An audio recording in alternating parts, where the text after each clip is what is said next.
Hey, what's going on, guys? Welcome to this week's episode of Merricks Garage. Today, we are diving into my toolbox. I'm going to be doing a quick review on the Milwaukee Toolbox and giving away some tools to you guys. Milwaukee had their debut at the SEMA show this year. I was able to drop by and check it out. They had a really cool booth, and they asked if I might be interested in giving away some Milwaukee gear, and I said, heck yeah. So today, just watch the video, take a look at all the stuff I show you. If you see something in here that you would love to add to your toolkit, you're just gonna have to answer a question that I will pose at the end of the video. I haven't put the answer out there, so it's gonna be pretty much a guess, but whoever guesses the right answer out of a couple of choices I give you will get entered into a drawing to pick the tool of their choice. There's a lot of cool new stuff in this toolbox. I'll show you some of it really quickly, and then we'll jump into the video for you. Merricks Garage. With all of the new products that Milwaukee has been launching for the automotive sector, I have a couple of favorites. I'm a big fan of their sockets. I know they are known for their battery-powered stuff, and it is phenomenal, but their sockets are really well designed. Laser etched, they're square so they don't roll away, and you can throw a wrench around them if you can't get the socket in there. Cool little things like that, but what I like the most is the swing of the ratchet. It's got a really nice reset and just feels good in the hand. Really nice job here, Milwaukee. This is another guy that I can't go without. This puts out more power than my first impact gun that I had. It's that part of their M12 system, so it uses the smaller 12 volts instead of the 18 volts, which are cheaper, but it gives you 250 foot-pounds. That's nutty, and you've got a bunch of different settings on here. I use this guy all the time. Gets into small spaces, but can still take off lug nuts for me and things like that. I've also got the 1/4-inch drive that comes in useful all the time, the impact gun for my wheels, the long reach and medium reach angle ratchets, not to mention some of the big dogs down here. You get the picture. They make some really cool stuff, and I want to get it in your hands. So, see what you like, answer the question at the end, get cool stuff. This is my new Milwaukee 56-inch wide, 64-inch tall, 700-pound tool chest. As I'm sure is the case for a lot of you guys, your tool collections continue to grow, and therefore your tool storage solutions need to grow with them. This was my first significant tool chest. It's a Husky unit that I picked up from Home Depot, and it has served me really, really well. I just reached a point where there just wasn't any more room in here. I was filling all the drawers with small parts and hardware and tools, and I ultimately just ran out of space. My initial objective was to transition everything from the Husky Toolbox over to the Milwaukee Toolbox. But as you can see, that did not go according to plan. I've realized that having things specifically where they go in the toolbox, having a home for everything and not having a bunch of stuff just crowded into one space makes things work a whole lot better for me. I am very neat and organized. It's how I'm able to get things done in such a small space. But as a result, I don't like crowding in toolboxes. I like, specific shelves and drawers to have a specific purpose. I don't like mixing wrenches and screwdrivers, and what was happening is a lot of my specialty tools were getting dumped into specialty tool drawers, and that just wasn't conducive to a good workflow. So what has happened is I have dedicated this toolbox, the Milwaukee Toolbox, to be my heavy use toolbox. It's where all my tools are. It's where a lot of my measuring, where screwdrivers, where impacts, sockets, wrenches, hammers, that sort of thing lives in the Milwaukee. That's what's getting the use on the daily. That's where I'm pulling everything from, and that is my main workhorse. I was able to relegate my Husky box to storage of parts, storage of more specialty stuff that doesn't get used on a regular, storage of fluids and things like that. So we'll jump into this guy, but let's focus on this one for now. Looking at them side by side, you can see the difference in height. The Husky box has the drawer height by about a half an inch over the Milwaukee box. The Milwaukee box is quite a bit wider. This is a 56-inch box versus a 52-inch box. And correspondingly, you're gonna get quite a bit more space. The drawer layout between the two of them is very, very similar. But I did have a couple more deep drawers that I really, really wanted to get into. Having two of these large, full-size, full-width deep drawers was a huge upgrade over the one I had before. Now that may not seem like a big deal, but this is what I work out of. This guy's able to swallow all my sockets, apart from my half-inch deep. All my sockets, my impacts, torque wrench, various batteries, hub tools, and tons of stuff, and still have the drawer above to be dedicated to all my different size wrenches and things of that nature. So while I'm sure the design theory was to dedicate this flat area to a workspace, if you're anything at all like me, this just ends up being a big giant dumping ground and therefore not very conducive to doing any work. I love the fact that this drawer has a flat top on it. By making it a drawer, I'm not going to store anything permanently on here because it's constantly getting closed and opened, but it does give me another workspace. What I like to do is any tool that I've used in my work during the day gets put on here and then divvied up and put away. I use this for my storage of all my electrical stuff, OBD links, video equipment, batteries, things like that. I don't get into all this all that often, so it is convenient to keep it as my workbench. One of my favorite features of the Milwaukee Toolbox is their storage for their hand pieces. This may not seem like a big deal, but I have quite a few large hand pieces and batteries. And storage on these guys became problematic because they don't like to balance like that. Having these little scallops in here that will work for pretty much any handpiece, doesn't have to be a Milwaukee tool, makes a big difference in the fact that I can throw everything in here, get it in and out relatively easily, and it doesn't take up as much space. What I was doing previously, I would keep all of my tools up on this upper bench because that's where they went, and I could therefore grab and retrieve them easily. In terms of construction and quality, these seem to be fairly similar. They're both most likely made using the same techniques and same thicknesses. I think this is a little bit thicker steel.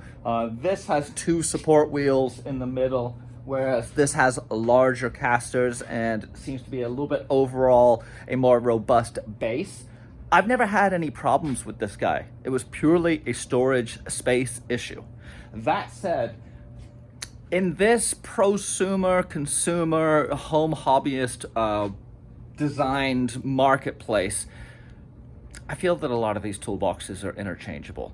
They try and sell all the features of, like, you get all these USB slots. Great. You get this keyless locking system. Whatever. What I'm mostly concerned about is space, how it looks, what the price is, and is it going to hold up? And I think with either one of these, you're not going to be able to go wrong. I do like the Milwaukee for the additional space. I do like the Milwaukee for little features like charging ports on the outside that I can set everything up to. Moving down, we got my screwdrivers. This one you've seen is my electrical. This one just has paperwork in it. Measuring, and this obviously has more measuring stuff than it does right now. I've got a bunch of stuff out on my other workbench. Thread repair, taps, dies, stuff for working on bikes. These are more specialized tools. all my wrenches, breaker bars, ratchets, sockets, or box wrenches, giant box wrenches. This one is for my links. This one is for some of the steering. There's a need for a lot of the big wrenches, but they don't get pulled out all that often. Large, massive sockets like this 32 millimeter that get used very occasionally. The new Milwaukee, this has that multiple different attachments on that. This thing is great. I can run a 90 drill. That's cool. All the new Milwaukee ratchets, these things are like fine jewelry. Moving down here, my Allen key drawer, tape, punches, fastening,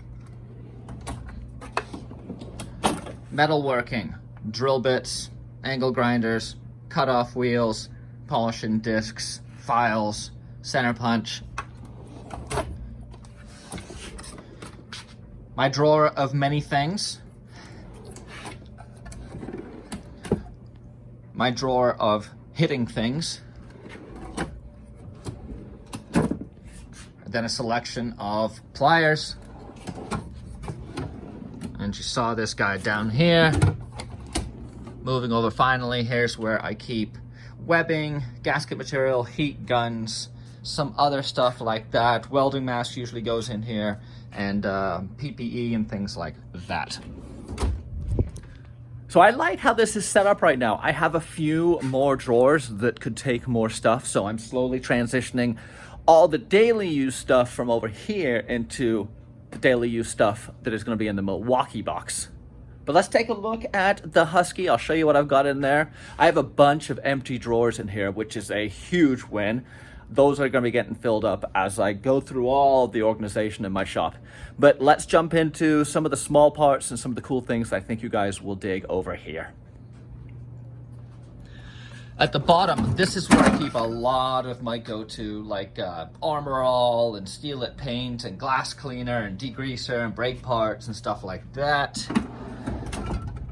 Over here is more spare parts. I do keep a lot of spare parts in this chest, whether it's brake lines, whether it's window sealing, whether it's rubber weather stripping for the doors. A lot of it lives in here. I put this together a long time ago, and it's proved indispensable to have all of my small parts and fittings organized and available to me. It could be more organized. I realistically need another couple of these drawers to have all of the small fasteners and large fasteners that I like to keep in here. But you guys can see what I've got, just stuff that I use quite frequently. And then over here is where I put a lot of the small stuff.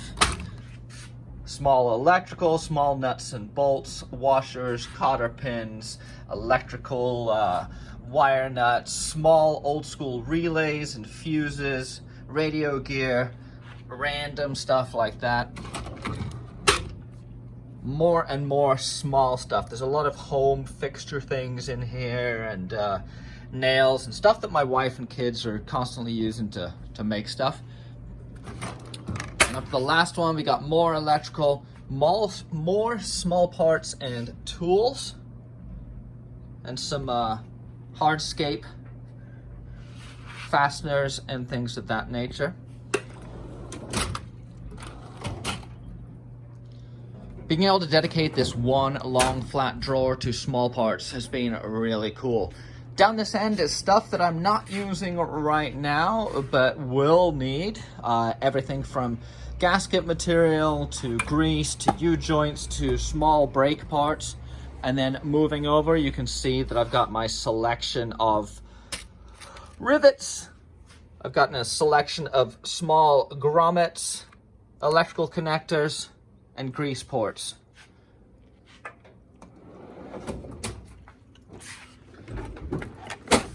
More bins full of small parts. There's a whole variety in here. Stuff that I'm not getting to all the time, but stuff that just needs a more specific home. When I go to put all the body stuff back on, I've got a lot of these body washers in here. Extra studs. Additional hardware for sway bars. A whole variety of cool things in here. Well, I have told you what I've liked about this toolbox. Is there anything that I didn't like? Not in particular. I will tell you that occasionally some of these drawers, they have a soft close and then you can lock them out, but to get them back in, you have to bump them. When you bump them like that, it unsettles everything in the drawer, and so you find yourself just organizing all the time. Not a big deal, just a little bit of a gripe for me. And what else?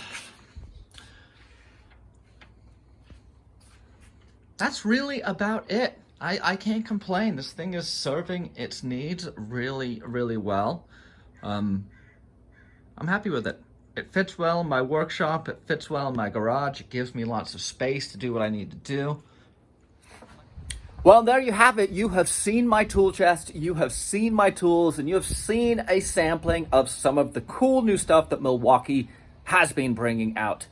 Here is the question that you need to answer to be considered in the drawing for some new tools.